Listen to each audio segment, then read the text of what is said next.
आज हम बात करेंगे शनि की साढ़े साती, शनि की ढैया। हो सकता है शनि आपको माला माल कर दे, और कईयों को करता है, देखा गया है, और अशुभ है हर लिहाज से, तो थोड़ा सा पतन का कारक भी दे देता है। नमस्कार, मैं हूं आचार्य चेतन शर्मा। स्वागत है आपका नए YouTube चैनल पर।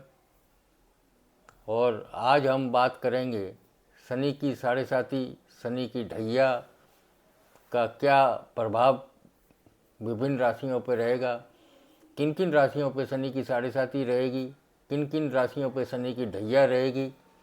इन सब का एक तरीके से प्राइमरी विश्लेषण करने की हम यह चेष्टा करते हैं। सबसे पहले जो भी दर्शकगण हैं उनको मैं ये बताना चाहता हूँ कि शनि की साढ़े साती से डरने की ज़रूरत नहीं है। क्यों ज़रूरत नहीं है? क्योंकि ये भी अन्य गोचर की तरह से शनि का एक गोचर का प्रभाव पड़ता है। आप अगर गौर से देखेंगे कि प्रत्येक व्यक्ति के जीवन में प्रत्येक 30 साल में 7.5 साल तो शनि की साढ़े साती के, और 2.5 साल की 2 ढैया, यानी करीब 30 साल के काल में 12.5 साल का प्रभाव उस पे शनि की साढ़े साती और ढैया का पड़ता है। व्यक्ति की उम्र के हिसाब से अगर हम गणना करें तो हर व्यक्ति के जीवन में अगर वो पूर्णायु 75-80 साल तक की उम्र है तो कम से कम 3 बार शनि की साढ़े साती उसको भोगनी पड़ती है। तो इस तरीके से देखा जाए तो 35 से 37 साल तक अगर कोई व्यक्ति 80 साल का जीता है तो वो शनि की साढ़े साती और शनि के ढैया के प्रभाव में रहता है। प्रश्न ये उठता है कि करीब 3/4 जीवन हम शनि की साढ़े साती और ढैया से में गुजरते हैं, तो क्या शनि की साढ़े साती और ढैया जीवन के इतने बड़े काल में हमें अशुभ फल देगी? बिल्कुल नहीं। तो शनि की साढ़े साती या ढैया से आपको डरने की कतई आवश्यकता नहीं है। अभी 29 मार्च को शनिदेव कुंभ राशि से मीन राशि में प्रवेश कर रहे हैं, तो मेष राशि के जातकों को शनि की साढ़े साती की शुरुआत 29 मार्च से होने जा रही है। 29 मार्च से शनि की साढ़े साती का पहला चरण, यानी मेष राशि के जातकों के मस्तक पर शनि की साढ़े साती का प्रवेश हो रहा है, और कुंभ राशि के जातक अपने तृतीय चरण में शनि की साढ़े साती से गुजरेंगे। मीन राशि के जातक अपने द्वितीय चरण में शनि की साढ़े साती से गुजरेंगे। यानी 29 मार्च से कुंभ, मीन और मेष राशि के जातक जो हैं वो शनि की साढ़े साती के प्रभाव में रहने वाले हैं। सिंह और धनु राशि के जातक, सिंह और धनु राशि के जातक शनि के ढैया के प्रभाव में रहेंगे। तो आप ये देखिए कि 12 में से 5 राशियां शनि की साढ़े साती और ढैया के प्रभाव में रहेगी। ऐसा कोई भी समय काल नहीं होता है जिसमें 5 राशियां शनि की साढ़े साती या ढैया के प्रभाव में नहीं रहती है। तो कहने का तात्पर्य यह है, और आपको समझने का तात्पर्य है, कि शनि की साढ़े साती या ढैया का हवा अपने दिमाग में रखने की ज़रूरत नहीं है। ये एक गोचर की साधारण सी प्रक्रिया है। रात दिन विभिन्न ग्रह, नवादि ग्रह है, वो गोचर में भ्रमण करते हैं। शनि धीमा ग्रह है, अपनी एक राशि गोचर करने में 2.5 वर्ष का समय लेता है। इसीलिए मंदगति ग्रह शनि महाराज को कहा जाता है। तो साढ़े साती व्यक्ति को जब लगती है, मैं आम दर्शकों को ये जानकारी देना चाहता हूँ और आप समझते भी होंगे कि आपकी जन्म कुंडली में चंद्रमा यानी आपकी राशि से एक घर पहले जब शनि गोचर में आता है तब आपकी शनि की साढ़े साती शुरू होती है। एक घर पहले आने पर शनि की साढ़े साती का आरंभ होता है और आपकी राशि से एक घर बाद शनि रहने पर ढाई ढाई ढाई यानी प्रथम चरण, द्वितीय चरण, तृतीय चरण, ये साढ़े साती का एक घर पहले से राशि पे शनि आने से और एक घर बाद में शनि रहने से आपको शनि की साढ़े साती का प्रभाव माना जाता है। इसी तरीके से आपकी जन्म राशि से शनिदेव जब भी चौथे और आठवें भाव से भ्रमण करते हैं तो अब उस 2.5 साल के पीरियड को शनि की ढैया कहा जाता है। कोई भी घटना या काल, मेरा ऐसा मानना है और ज्योतिष का एक प्रमुख सूत्र है कि गोचर जब तक पूर्ण रूप से इफेक्टिव नहीं होता, पूर्ण रूप से प्रभावी नहीं होता, जब तक कि वो आपकी महादशा, अंतर्दशा या पंचतंत्र दशा से लिंक ना हो। अकेला किसी भी ग्रह का गोचर जो है वो आपके लिए जीवन में प्रभावकारी नहीं रहता है। इसका क्या मतलब हुआ कि यदि शनि की साढ़े साती के दौरान, अब शनि की साढ़े साती जो बनती है वो शनि और चंद्रमा से बनती है। शनि का चंद्रमा से गोचरवत जो संयोग होता है वही साढ़े साती कही जाती है। तो इस सूत्र के आधार पर आपकी जब भी शनि की साढ़े साती या ढैया चलती है तो अगर उस वक्त आपको शनि की महादशा, अत्यंतर या प्रत्यंतर दशा या चंद्रमा की महादशा, अंतर्दशा न हो तो ये शनि की साढ़े साती का प्रभाव जो शुभ या अशुभ हो वो इतनी तीव्रता के साथ आप अनुभव नहीं करेंगे। इसके बाद इस चीज़ के बारे में जो मैं बता रहा हूँ इस पे योग्य विद्वजनों को भी विचार करना चाहिए और देखना चाहिए कि खाली शनि का भ्रमण ही व्यक्ति के जीवन में इतनी तीव्रता से शुभ या अशुभ परिणाम डालता है या ये परिणाम जब दृष्टि गोचर होते हैं, जब व्यक्ति को शनि की महादशा, अंतर्दशा या चंद्रमा की महादशा या चंद्रमा की अंतर्दशा के दौरान अच्छे या बुरे परिणाम अनुभूत होते हैं। आप देखेंगे कि शनि और चंद्रमा से ये शनि की साढ़े साती का परिभ्रमण के चलते, गोचर के चलते ये काल बनता है।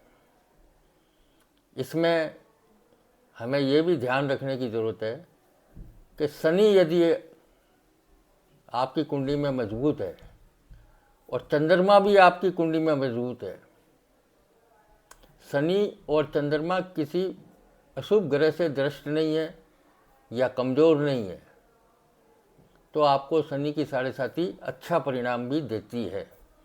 कई उदाहरण हैं कि शनि की साढ़े साती और ढैया के दौरान जातक जो हैं वो काफ़ी प्रगतिशील रहते हैं, काफ़ी धन कमाते हैं, उनकी मान सम्मान ओहदा शनि की साढ़े साती और ढैया के दौरान बढ़ता है।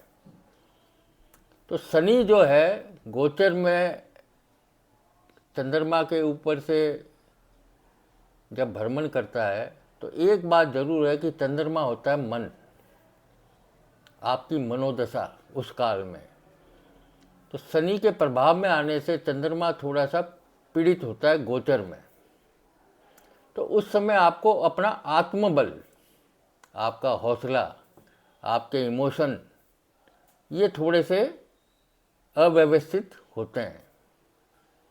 छोटी छोटी बातों पे आपको थोड़ा आत्मविश्वास में कमी महसूस होती है। आपकी मनोदशा थोड़ी सी शनि की साढ़े साती के दौरान थोड़ी सी कमज़ोर रहती है। तो यदि हम शनि की साढ़े साती के दौरान या ढैया के दौरान अपने मन को थोड़ा मजबूत रखें, अपनी जो दिनचर्या है, दैनिक दिनचर्या, उसको अनुशासित रखें। क्योंकि चंद्रमा पे जब शनि का गोचरवत प्रभाव पड़ता है तो सबसे पहले उसकी मनोदशा पे प्रभाव पड़ता है, और फिर वो अपने दैनिक जो काम होते हैं उसमें थोड़ा सा डिस्टर्बेंस रहता है, अव्यवस्था रहती है। खाने पीने के टाइमिंग में, सुबह उठने के टाइमिंग में, सोने के टाइमिंग में, कार्य में थोड़ा सा टालने की प्रवृत्ति रहती है। तो ये तो गोचरवत जो साधारण से जो ये परिणाम है, ये शनि की साढ़े साथी के दौरान या ढैया के दौरान जातक को महसूस होते हैं। यदि आपकी कुंडली में शनि आपके लगन से या चंद्रमा से तीसरे, छठे और 11वें भाव में बैठे हैं, गौर कीजिएगा, आपकी कुंडली में, जन्म कुंडली में, अब जन्म कुंडली 12 भाव, 12 लग्न अलग अलग होते हैं, तो उसमें लगन से तीसरे, छठे, 11वें बैठे हों और भी अच्छा सोने में सुहागा हो जाएगा। यदि चंद्रमा से भी तीसरे, छठे या 11वें बैठे हों तो आप यकीन मानिए कि शनि की साढ़े साथी आपके लिए एक तरीके से जादुई पिटारा खोल देगी। उन 7.5 वर्षों में, शनि के साढ़े साथी के 7.5 वर्षों में ऐसे जातक अकल्पनीय प्रगति करते हैं। उनका पराक्रम बढ़ता है, उनका ओहदा बढ़ता है, वो अपने रोजगार क्षेत्र में, अपने व्यवसाय के क्षेत्र में काफ़ी तरक्की शनि की साढ़े साथी में पाते हैं। और अल्पकाल के लिए जब 2.5 साल की ढैया चलती है तब भी ये बढ़िया परिणाम उनको प्राप्त होते हैं। और आप देखिए कि शुक्र और शनि लगन के जातकों के लिए शनि महाराज हमेशा बेनिफिशियल रहते हैं, योगकारी रहते हैं, उनको जीवन में उन्नति देने वाले रहते हैं।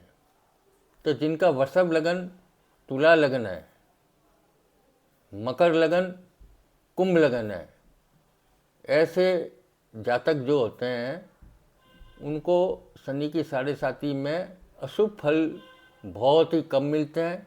और मेरा तो ये मानना है कि उस दौरान वो अपनी जीवन में उन्नति, प्रगति इत्यादि करते हैं।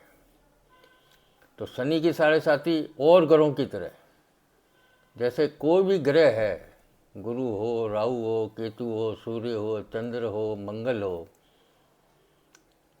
ये जो है अच्छे फल भी देते हैं जातक को और बुरे फल भी देते हैं और मध्यम फल भी देते हैं। इसी तरीके से शनि भी जो है अच्छे फल भी देता है, मध्यम फल भी देता है और बुरे फल भी देता है। आपकी कुंडली में इन ग्रहों की क्या स्थिति है,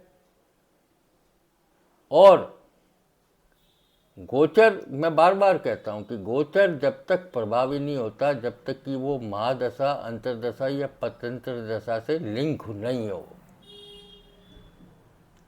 अब आप इसको ऐसे भी समझ सकते हैं, गुरु मिथुन राशि में आएगा 15 मई के बाद। कई जातकों के वो केंद्र और त्रिकोण से भी गुजरेगा। लेकिन ध्यान देने वाली बात है कि वो जो शुभ फल हैं जो हम गोचरवत बताते हैं, वो तभी शुभ फल देंगे जब उस दरमियान, गुरु के गोचर के दरमियान, शुभ गोचरवत पंचम नवम से जब वो गुजरता है, उस दरमियान अगर गुरु की महादशा, अंतर्दशा या परतंत्र दशा नहीं है तो निश्चित मानिए कि वो शुभ फल इतना तीव्रता से आपको नहीं मिलेंगे। हाँ, आपकी मनोदशा जो है उन दिनों थोड़ी सात्विक रहेगी, आप धार्मिक कार्यों में संलग्न रहेंगे। तो इसी तरीके से हर ग्रह के गोचर को देखना चाहिए, वो चाहे शनि की साढ़े साथी हो, शनि का ढैया हो या कोई भी कुयोग हो। अब आप देखेंगे कि 29 तारीख को जैसे ही शनि महाराज मीन राशि में प्रवेश करेंगे और राहु महाराज वहाँ पहले से बैठे हुए हैं, तो शनि और राहु की युति जो है वो 29 अप्रैल से 18 मई तक बनी रहेगी। कई लोग कहते हैं, मैं कई जगह पढ़ता हूँ, देखता हूँ, सुनता हूँ कि साहब पिशाच योग बन रहा है, शनि राहु की युति पिशाच योग बन रहा है और मीन राशि में बन रहा है। तो एक तरीके से ये बहुत ही अशुभ फल देने वाला है पिशाच योग। अब लाल किताब इसको नागमणि योग कहती है। तो कहने का अर्थ है कि शनि और राहु आपस में मित्र हैं। मीन राशि की बात कर रहा हूं मैं। शनि और राहु आपस में मित्र ग्रह माने जाते हैं। राहुवत शनि, कुंजवत केतु। तो दोनों मित्र ग्रहों का मिलन हो रहा है और कहाँ हो रहा है? मीन राशि में। मंत्रेश्वर कहते हैं कि शनि यदि गुरु की राशि में बैठ जाए और गुरु यदि शनि की राशि में बैठ जाए तो वो राजयोगकारी होता है। और दूसरा, राहु द्वि स्वभाव राशियों में कभी अशुभ फल नहीं देते। अब लोग कह रहे हैं, कई लोग कह रहे हैं कि ये तो पिशाच योग बन रहा है, ऐसा हो जाएगा, वैसा हो जाएगा। एक तो व्यक्ति बेचारे शनि की साढ़े से मेष राशि जातकों के मेरे पास काफ़ी फ़ोन आ रहे हैं।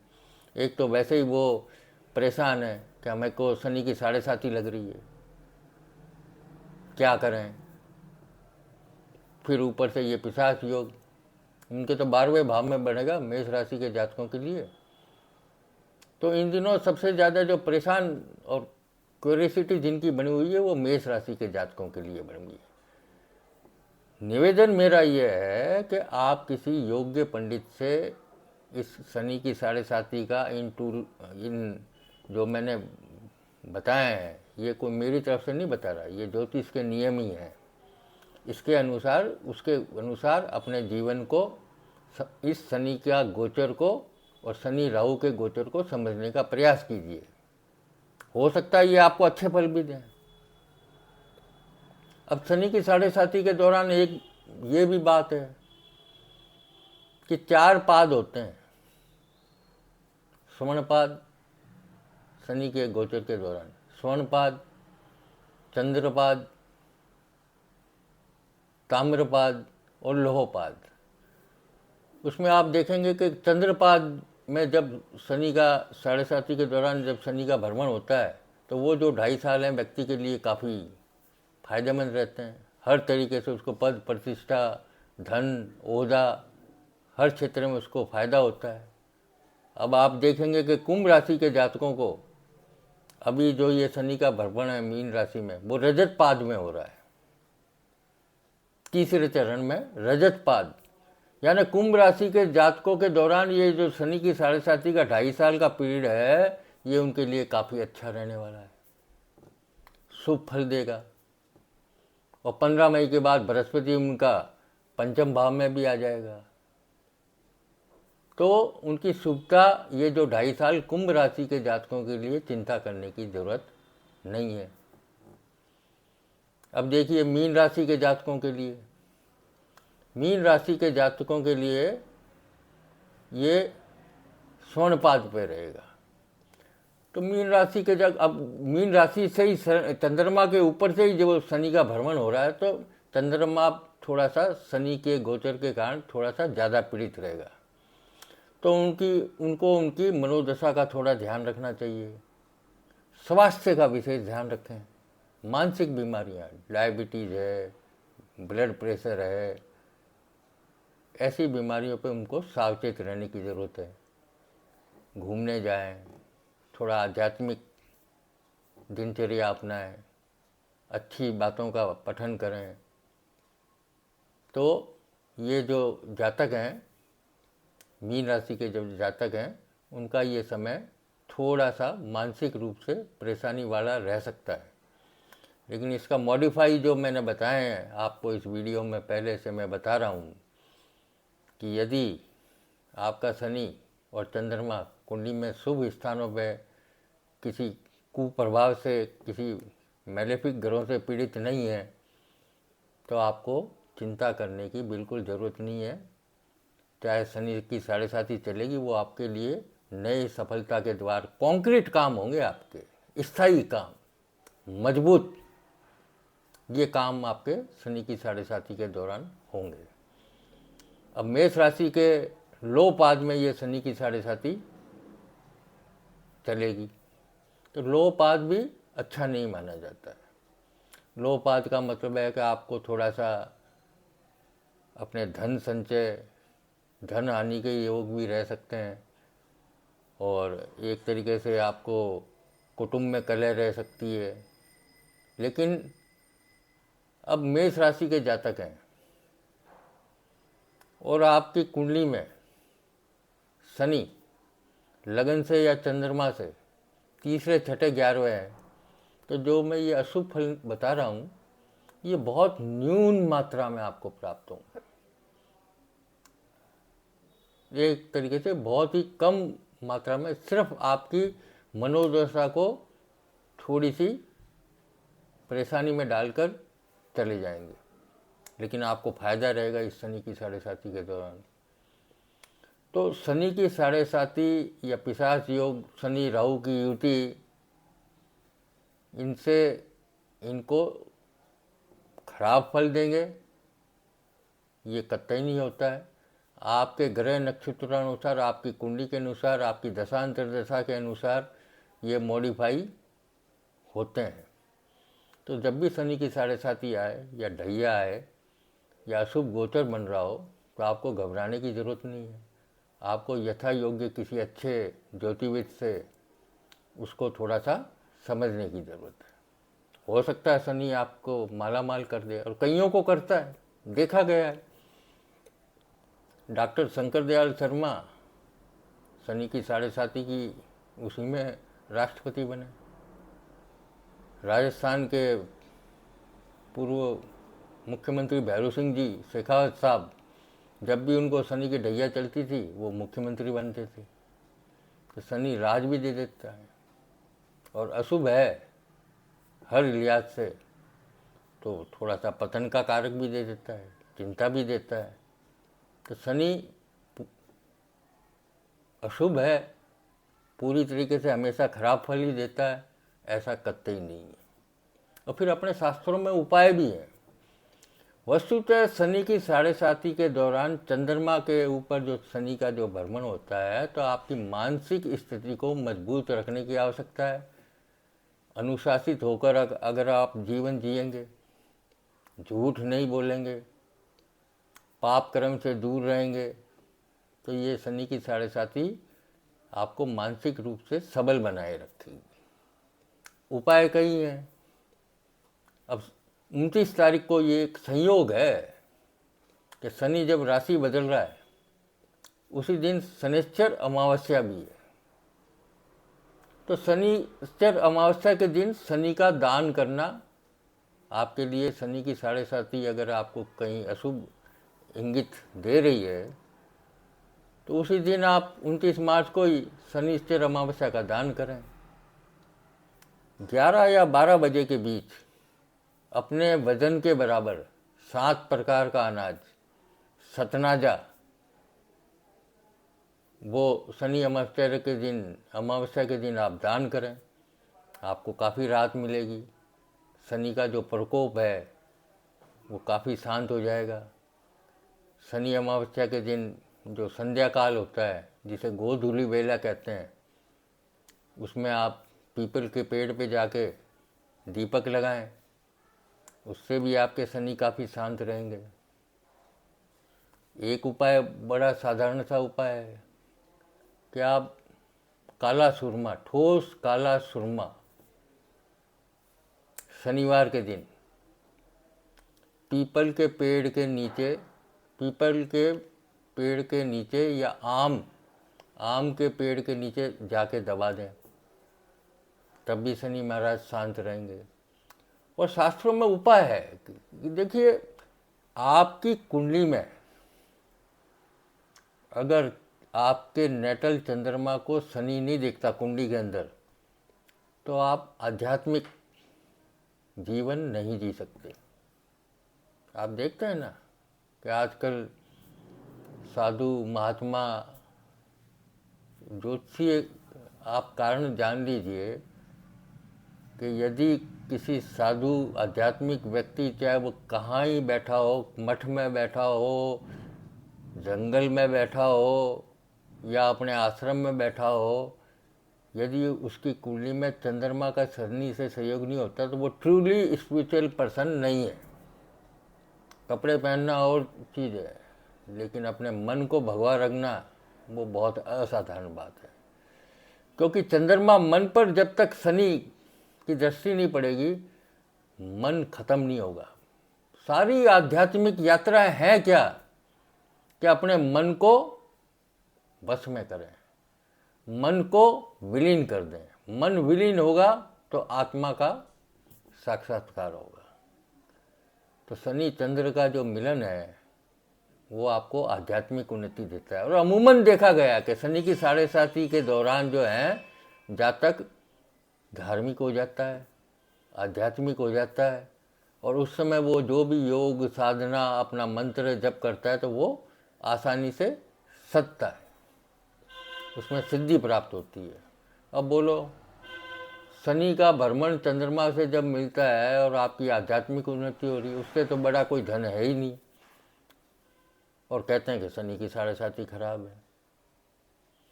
तो अब इसके बारे में मैं विस्तृत चर्चा भी करूंगा, आपको राशि वाइज भी कोशिश करेंगे कि किस तरीके से कुंभ, मीन, मेष राशि के जातकों को 7.5 का प्रभाव रहेगा, एक एक राशि लेकर करेंगे। इसी तरीके से सिंह और धनु की ढैया कैसी रहेगी, ये भी आने वाले जो मेरे YouTube चैनल पर मैं बहुत ही जल्दी आपके सक्षम उपस्थित रहूँगा। आज शुरुआती शनि से की है, शनि की 7.5 और उससे की है मेरे नए YouTube चैनल की, आचार्य चेतन शर्मा। ये YouTube चैनल आपका अपना ही है। कोशिश मैं करूँगा कि हर बार आके आपको आम जन की भाषा में जो ज्योतिष के इफ बट, सत्य असत्य, इसके बारे में चर्चा करूँगा। आपका प्यार और स्नेह मेरे को ये काम करने के लिए प्रेरित करेगा। तो कृपया करके इस चैनल को सब्सक्राइब कीजिए, और यदि आपको अच्छा लगे तो शेयर भी कीजिए। आपका प्यार और सहयोग हमें मिलता रहेगा, ऐसी आशा के साथ। धन्यवाद।